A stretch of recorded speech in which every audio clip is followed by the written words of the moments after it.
교독하겠습니다.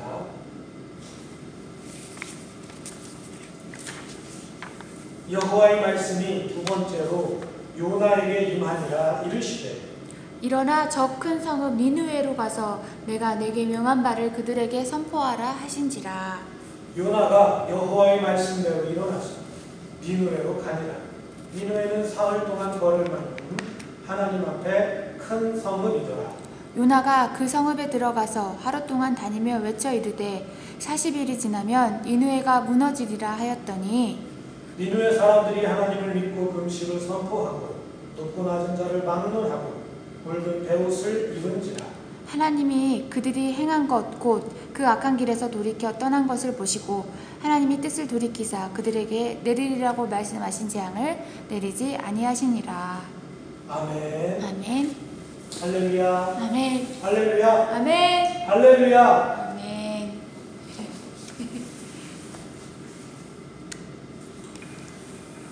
사람의 마음, 여러분들의 마음, 우리들의 이 마음. 여러분 마음을 떠올리면 우리는 가슴에 손을 얹고 조용히 눈을 감아보죠.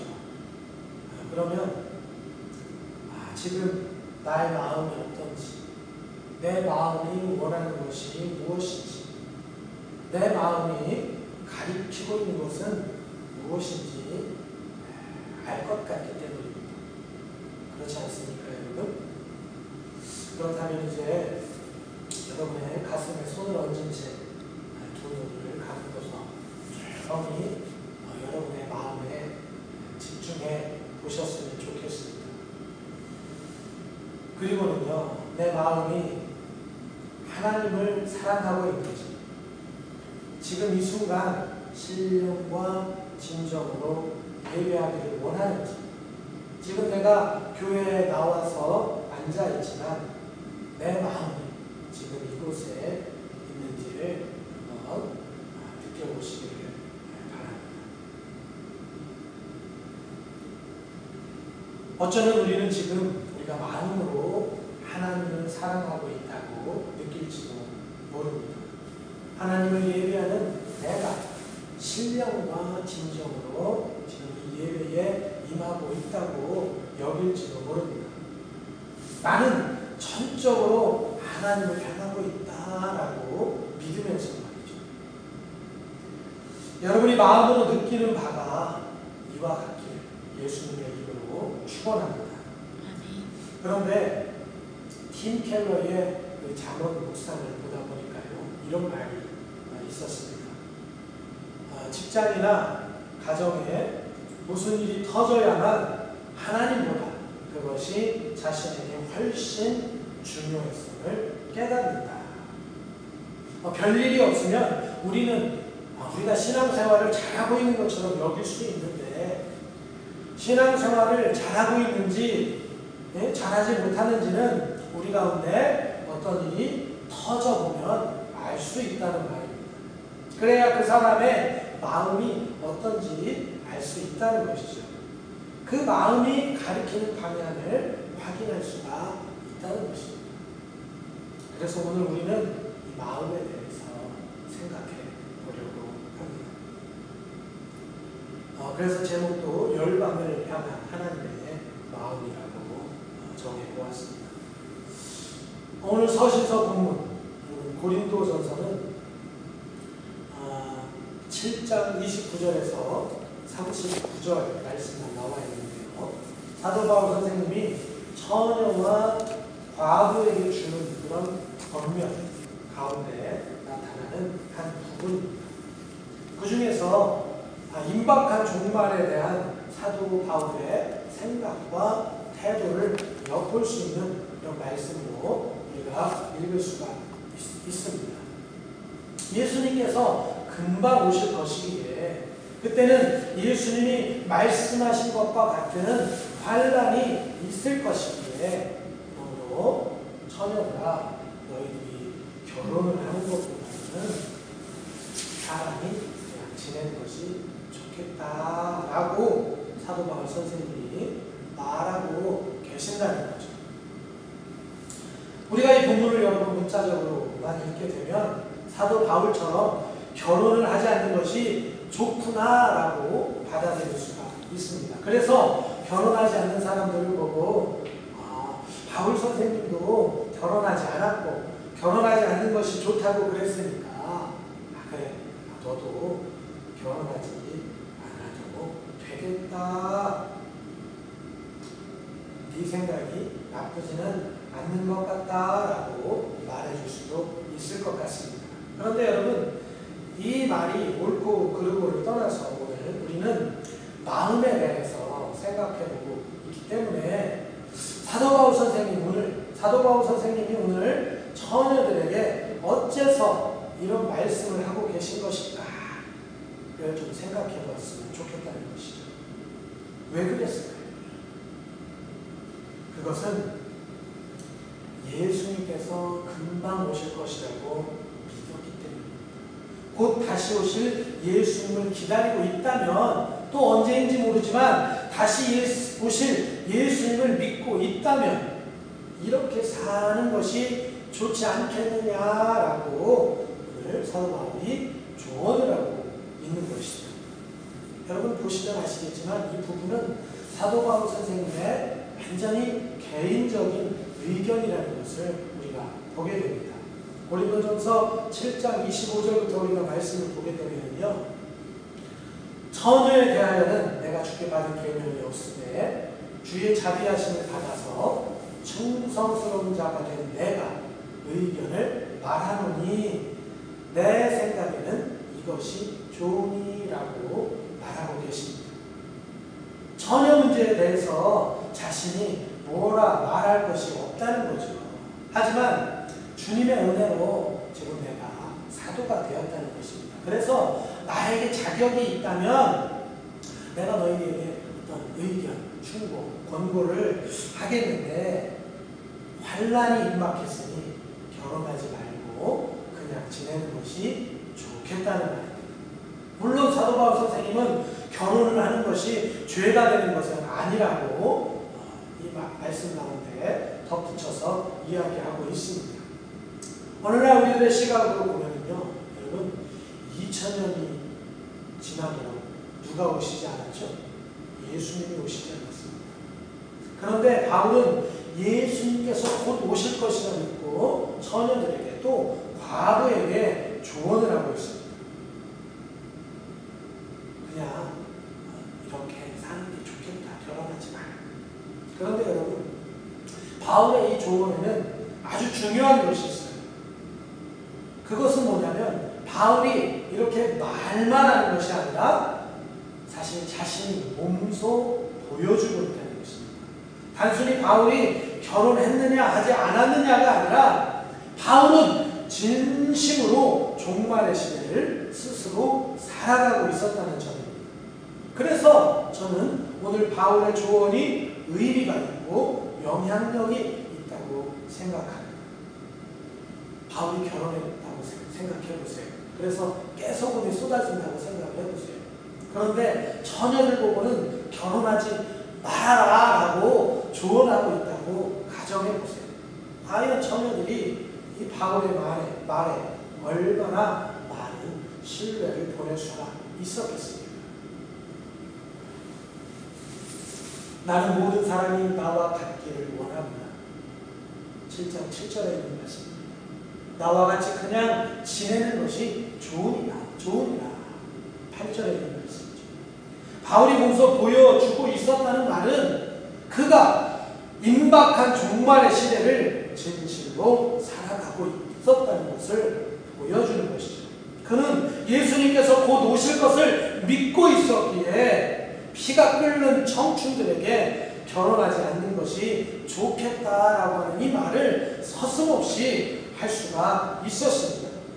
여러분 오늘날은 일상적인 것이 너무 일반화되어 있어서 예수님이 오실 것이니까 결혼하지 않는다는 이 말이 좋겠다라고 하는 말을 함부로 할 수 없는 그런 환경이죠.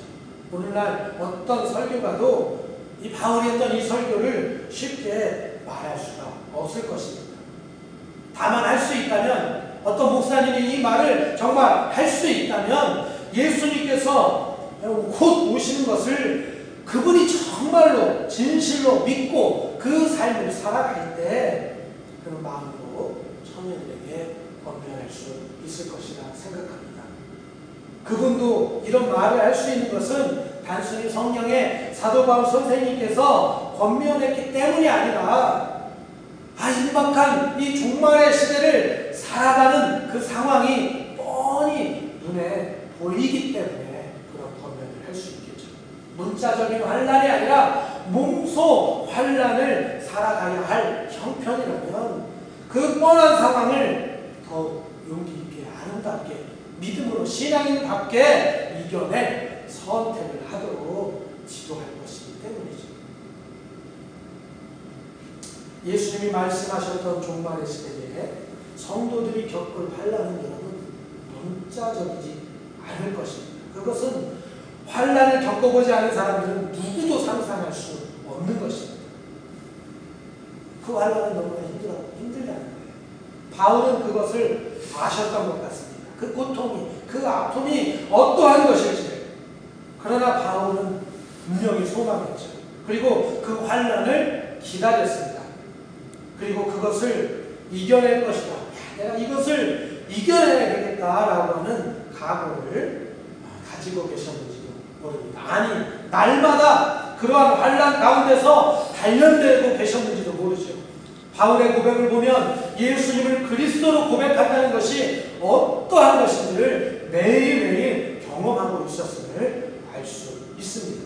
그래서 이제 예수님을 믿겠다고 작정한 사람들을 보면 예수님을 영접해서 내가 예수님과 동행하겠습니다. 예수님을 잘 섬기겠습니다. 예수님 앞에 온전하겠습니다. 그래서 하나님 앞에 서도록 노력하겠습니다. 라고 하는 믿음의 초짜들을 보면 바울의 마음이 짠했을지 너희들이 예수님을 믿는다고 하는구나. 정말 복된 그런 선택을 했구나. 그런데 이 길이 얼마나 고된 길인지 알기는 아니? 예수님께서 가신 그 길은 넓은 길이 아니라 좁은 길인데, 너희들이 가야 할 그 길은 넓고 넓어서 잘 닦여진 신장로가 아니라 가시밭길이란다. 그러나 여러분, 이것은 단순히 연민이 아니라 진리이기에 감대한 길이라는 것을 사도 바울 선생님은 알았다는 것입니다. 그래서 이 길을 걷지 말라고, 예수님을 믿는 것을 포기하라고 종용하는 것이 아니라 이 험난한 길을 걸어라고 말하고 있지. 그런데 그 길을 갈 때 무엇이 좋은지 사도 바울 선생님은 이제 말씀하고 계신 것입니다. 그것은 생각 속에서 상상하는 것이 아니라 자신이 몸소 살아본 경험을 말하고 있는 것이죠.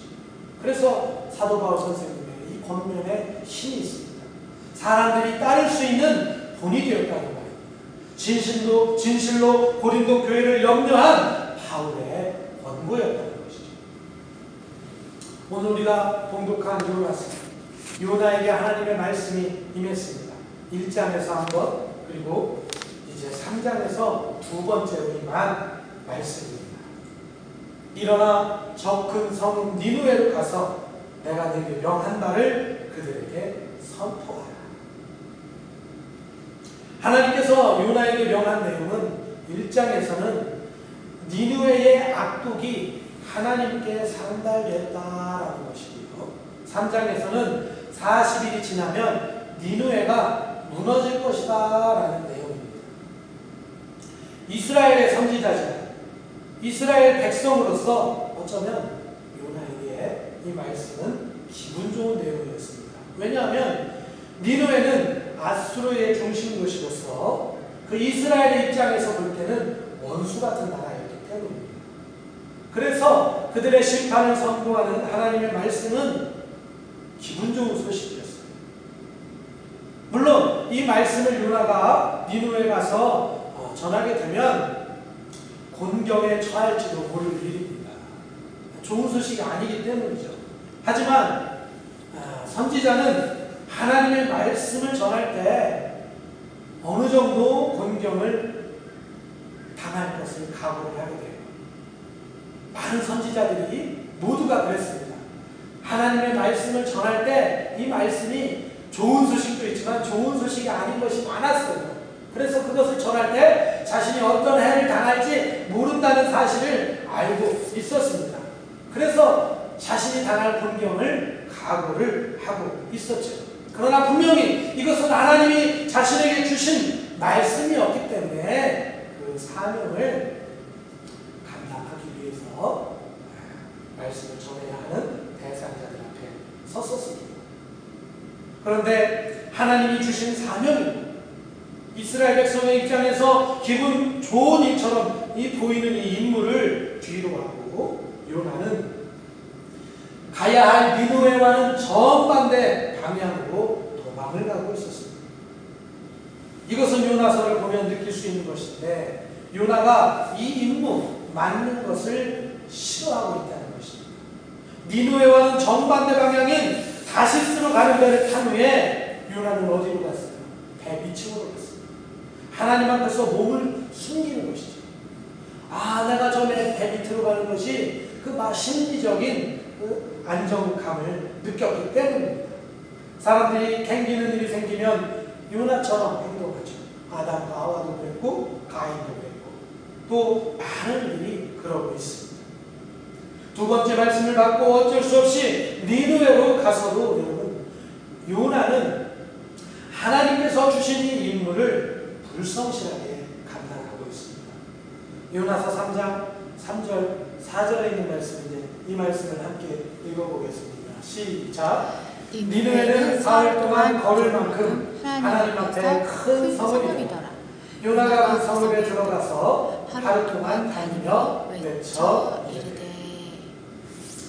사흘을 돌아야 니느웨 성읍을 다 돌 수 있는데 요나는 겨우 하루 동안만 다니면서 하나님께서 주신 말씀을 전했습니다. 이 말은 뭐예요? 대충 돌았다는 말이죠. 아직 이틀은 더 돌아야 하는데 하루 돌아놓고 땡 했다는 말이에요. 여러분 이처럼 요나가 니느웨에 가기 싫었던 이유는 또 가서도 불성실하게 사명을 감당한 이유는 하나님의 마음을 눈치챘기 때문입니다. 하나님은 니느웨를 살려주고 싶으셨던 것이죠. 하나님 앞에 죄인이지만 그들을 용서하고 싶으셨던 것입니다. 이 사실을 선지자였던 요나는 알 수가 있었어요. 왜? 이스라엘 백성들의 죄악을 보면서 하나님이 그들의 죄악을 선언하시는 이유가 그들을 심판하려 하심이 아니라 그들이 돌이켜서 하나님 앞에 온전하여지기를, 그래서 하나님의 구원을 누리기를 선지자 요나는 알고 있었던 것이죠. 그래서 요나는 하나님의 이 명령이 싫었던 것입니다. 이 모습을 보면서 요나도 우리들과 다를 바 없는 사람이구나 라고 하는 것을 알게 하죠. 그런데 여러분 보세요. 하나님은 어떠십니까? 하나님 앞에 악이 상달되었다는 평가를 받고 있는 니느웨, 그런 나라마저도 하나님은 회개하기를 원하고 계십니다. 그래서 요나를 보내 회개할 기회를 주셨죠. 그랬더니 여러분 정말 뜻밖의 일이 일어났습니다. 이스라엘 백성들은 정말 이런 일이 별로 없는데 니느웨의 왕이 모든 백성들에게 조서를 내려서 짐승들까지 하나님 앞에 회개하도록 한 것이죠. 그래서 여러분 하나님은 이 회개하는 니느웨 백성들을 용서하고 살려주셨습니다. 요나서 3장 10절 말씀입니다. 시작. 하나님이 그들이 행한 것 곧 그 악한 길에 돌이켜 떠난 것을 보시고 하나님의 뜻을 돌이키사 그들에게 내리리라고 말씀하신 재앙을 내리지 아니하시니라. 여러분 이것이 바로 하나님의 마음입니다. 내가 어느 민족이나 국가를 뽑거나 부수거나 멸하려 할 때에 만일 내가 말한 그 민족이 그 악에서 돌이키면 내가 그에게 내리기로 생각하였던 재앙에 대하여 뜻을 돌이키겠고. 예레미야 18장 7절에서 8절에 있는 말씀입니다.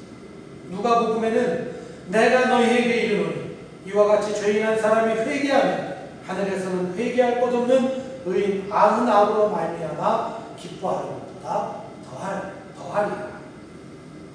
누가복음 15장 7절에 있는 말씀이시죠. 이렇게 열방을 향한 하나님의 마음을 우리가 느낄 수가 있습니다. 사랑하는 교우 여러분, 그는 근본 하나님의 본체시나 하나님과 동등됨을 취할 것으로 여기지 아니하시고 오히려 자기를 비워 종의 형체를 가지사 사람들과 같이 계셨고 사람의 모양으로 나타나사 자기를 낮추시고 죽기까지 복종하셨으니 곧 십자가에 죽으십니다. 여러분, 예수님이 어째서 이 세상에 오셨고 또 오늘 말씀 가운데 제자들을 불러 가르치시고 이들에게 사명을 주셨습니다. 그것은 죄로 가득한 이 세상을 구원하시기 위함이었습니다. 이것이 예수님의 마음이에요. 이것이 바로 하나님의 마음입니다. 요나에게 아수르를 용서하려고 하시는 이 하나님의 모습은 여러분 정말 낯선 모습입니다. 좋아할 일이 아니었다는 거예요. 싫어서 도망가고 싶은 일이었습니다. 그토록 힘을 다해 하나님을 위해서 지금껏 일해왔지만 이 일만은 설렁설렁 대충 하고 싶은 일이었습니다. 그러나 여러분, 하나님은 박넝쿨을 가지고 요나에게 교훈을 주셨습니다. 요나서 4장 10절에서 11절 말씀입니다. 함께 봉독하겠습니다. 여호와께서 이르시되 내가 수고도 아니하였고 재배도 아니하였고 하룻밤에 났다가 하룻밤에 말라버린 이 박넝쿨을 아꼈거든. 하물며 이 큰 성은 니느웨에는 좌우를 분별하지 못하는 자가 12만여 명이요 가축도 많이 있나니 내가 어찌 아끼지 아니하겠느냐 하시니라. 니느웨는 죄인도 많은 도시였습니다. 그러나 사실 여러분, 이스라엘도 죄로 물들었죠. 그래서 선지자들이 그토록 그들의 죄를 회개하라고 외쳤던 것입니다. 그런데 여러분, 오늘 우리는 아닐까요? 우리도 또한 죄인입니다. 죄가 많아 하나님 앞에서 설 것이 두려운 사람들입니다. 이것은 너무나 분명한 사실입니다. 죄를 짓지 않으려고 또 않으려고 노력을 해도 여러분, 우리는 죄인입니다. 왜냐하면 그런 생각이 들더라고요. 우리는 내일 일을 모르기 때문입니다. 우리가 오늘까지는 죄를 짓지 않았어요. 그러나 우리가 내일 죄를 짓지 않을지 지을지 우리는 알 수 없기 때문이죠. 그래서 우리는 모두 완벽한 죄인입니다. 그런데 우리가 거룩한, 죄가 없으신, 죄와 상관이 없는 하나님 앞에 설 수가 있습니다. 어째서 그렇습니까? 만일 우리가 우리 죄를 자백하면 그는 미쁘시고 의로우사 우리 죄를 사하시며 우리를 모든 무리에서 깨끗하게 하실 것이요 라는 이 말씀을 의지하기 때문입니다. 온 세상을 사랑하시고자 하시는 하나님의 그 열린 마음 때문이죠. 사람들은 이럴 수 없습니다. 죄의 내용에 따라 그 사람이 응당 벌을 받아야 한다고 생각을 하죠. 아니, 그 죄를 지은 것보다 더 벌을 받아야 한다고 생각을 합니다. 이것이 사람입니다. 이것이 사람의 마음입니다. 그러나 하나님은 주홍 같은 죄를 지었더라도 그 죄를 용서하시고자 하시죠. 사랑하는 교우 여러분, 우리가 하나님과 같을 수는 없습니다. 그러나 하나님의 이 마음을 묵상하고 헤아리는 자들이 되었으면 좋겠습니다. 우리가 가슴에 손을 얹고 두 눈을 감고 우리의 마음을 느꼈을 때에 우리의 마음이 원하는 것, 우리의 마음이 가리키는 것은 하나님께서 원하는 것에 그 하나님의 그 마음에 고정되기를 바랍니다. 기쁠 때나 슬플 때나 아무 때든지 연약한 인간의 마음이 아니라 하나님의 마음을 꿈꾸는 저와 여러분들이 되시기를 바랍니다. 99마리의 양보다 잃어버린 양 한 마리에 더욱 마음을 쓰시는 하나님을 생각하면서 저와 여러분의 마음이 하나님을 배반하지 않기를 바랍니다. 사도 바울이 확실한 믿음 위에 불을 보이며 권고를 나누었던 것처럼 여러분의 진실한 믿음 가운데 하나님 앞과 여러분의 지인들 앞에서 하나님의 선한 마음을 나누는 그러한 은혜가 있으시길 예수님의 이름으로 축원드립니다. 기도드리겠습니다.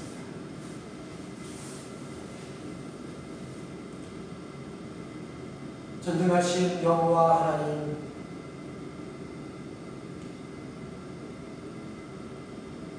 이스라엘 백성만이 아니라 온 열방을 사랑해 주셔서 감사합니다. 저 어느 곳에서 우리들이 볼 때 하나님의 사랑을 듬뿍 받고 있는 사람만이 아니라 오늘 이곳 자미원에서 정말 외롭고 또 쓸쓸하게 예배를 드리지만 이곳에 있는 우리에게도 귀한 사랑을 보내주시고 관심을 가져주시는 것에 대해서 감사를 드립니다. 아멘. 우리를 포기하지 않으신 그 하나님의 마음, 하나님의 그 놀라운 마음을 느끼며 하나님 앞에 오늘도 진실하고자, 하나님 앞에 오늘도 온전하고자, 오늘도 하나님을 사랑하고자, 하나님께 영광을 돌려드리고자 힘쓰고 애쓰는 우리 모두가 되어지는 주여 도우시고 능력 더하여 주옵소서. 아멘. 우리 주 예수님의 이름으로 간절히 기도하고 나이다. 아멘.